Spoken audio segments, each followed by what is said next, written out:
রাখলাম যাবো। হ্যাঁ, এক মিনিট।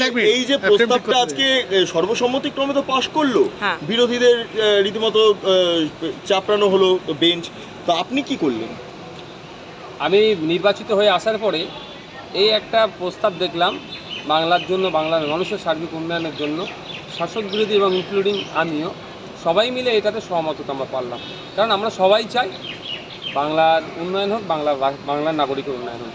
আজকে ছিল উত্তরবঙ্গকে বিভাজন নিয়ে আলোচনা ছিল, তো উত্তরবঙ্গের মানুষের কি পরিস্থিতি না পরিস্থিতি সেটাও তুলে ধরেছে।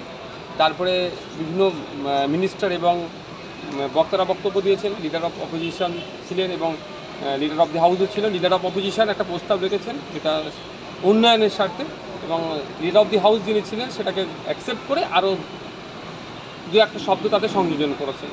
যে শব্দ সংযোজন হয়েছে বা তিনি যেভাবে অ্যাপ্রোচ করেছেন দুটোই কিন্তু বাংলা এবং বাংলার মানুষের স্বার্থের জন্য। সুতরাং এইটা আমি বিরোধী দল করে থেকে এসছি বলে যে বিরোধিতাই করতে হবে এরকম ব্যাপার না, এটা গ্রহণযোগ্য প্রস্তাব ছিল, সেখানে অবশ্যই সমর্থন করেছি। কিন্তু বারবার এই যে বঙ্গভঙ্গ নিয়ে তো বিজেপির তরফে বারবার ইউটির দাবি করা হয়েছিল, যারা করেছিলেন বিষ্ণুপ্রসাদ শর্মা, এখানে গৌরীশঙ্কর ঘোষ বা সুব্রত মৈত্র, তারা কেউ বক্তার তালিকায় নেই। আমি তো বিজেপি পরিষদীয় দলের আমি চিফ হুইপ না, আমি তো বলতে পারবো না তারা কেন বক্তব্য দেবে, তাদের বক্তা লিস্টে রাখেনি। তবে এখানে বিজেপির পক্ষ থেকে যারাই বক্তব্য দিলে আজকে বাংলা ভাগের পক্ষে কেউকে সওয়াল করতে দেখলাম না, বা গ্রেটার কুচবিহার নিয়ে একজন অল্প কথা বললো, সেই অর্থে জোরালো সওয়াল কাউকে করতে দেখলাম না, আর না করাটাই বাঞ্ছনীয়।